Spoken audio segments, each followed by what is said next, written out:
Күлме досқа, келер басқа деген мақал осыдан шықса керек. Сәлеметсіздер ме, құрметті достар. Менің атым Құсыни Ykylas қызы. Мен сендерге Алты түлкі деген ертегіні оқып берейін. Бір ертеде бір алты түлкі өмір сүріпті. Оның біреуінің құйрығы шолақ екен. Бас құйрығын бұлғандатқан бес түлкі ақсын шолақсың деп мазақтай беріпті. Олардың мазағынан сыланған шолақ түлкі бір айла тауыпты. Ей достар, бір ойын ойнайық та жалықтық қой депті. Сол кезде басқа түлкілер келісіп ойнасақ ойнайық депті.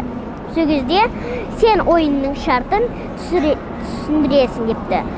Бесеуінің құйрығын бес ағашқа мықтап байлап, оларды өзі төбеге шығып апты.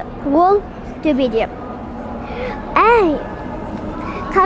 Ей достар, абайлаңдар, аңшы мен тазылар келе жатыр депті.